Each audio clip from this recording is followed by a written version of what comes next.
Pullur GUP സ്കൂളിൽ വായനാവാരാചരണ പരിപാടിയുടെ ഭാഗമായി പുസ്തക ചർച്ച സംഘടിപ്പിച്ചു. മുഹമ്മദ് അബ്ബാസ് രചിച്ച വിശപ്പ്, പ്രണയം, ഉന്മാദം എന്ന പുസ്തകത്തെ ആസ്പദമാക്കിയായിരുന്നു ചർച്ച. This news sponsored by Jyoti Institute of Medical Technology, Nityananda Building, Main Road, Kanhangad.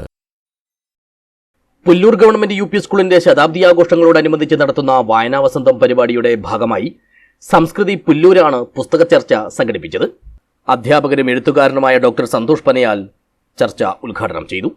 നാം അനുഭവിക്കാത്ത അസാധാരണ ജീവിതങ്ങളിലേക്കാണ് ഈ ഗ്രന്ഥം നമ്മെ കൂട്ടിക്കൊണ്ടുപോകുന്നതെന്നും ഓരോ വാക്കിലും വരിയിലും അനുഭവങ്ങളുടെ ചോര പൊടിയുന്ന മാന്ത്രികമായ ആഖ്യാനമാണ് വിശപ്പ്, ഉന്മാദം, പ്രണയമെന്നും ഘടകൻ ഡോക്ടർ സന്തോഷ് പനയാൽ അഭിപ്രായപ്പെട്ടു.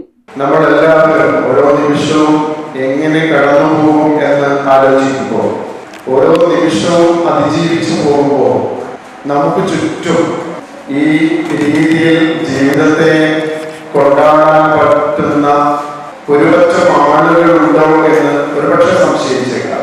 അത്തരത്തിലുള്ള സംശയങ്ങൾക്ക് ഉത്തരം കണ്ടെത്തുന്നത് ചിലപ്പോൾ ചില പുസ്തകങ്ങളിൽ എത്തുമ്പോഴാണ്.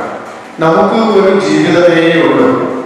നമ്മുടെ ഒരു ജീവിതം കൊണ്ട് അനുഭവിച്ചോ അറിഞ്ഞോ കണ്ടോ തീർക്കാൻ പറ്റാത്തത് പല പല വായനകളിലൂടെ തീർക്കുകയാണ് ചെയ്യുന്നത്.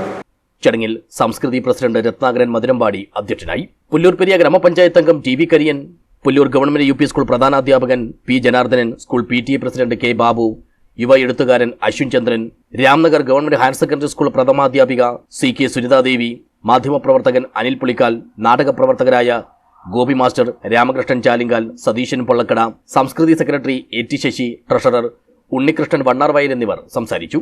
മുഹമ്മദ് അബ്ബാസ് രചിച്ച വിശപ്പ്, പ്രണയം, ഉന്മാദം എന്ന പുസ്തകത്തെ ആസ്പദമാക്കിയായിരുന്നു ചർച്ച.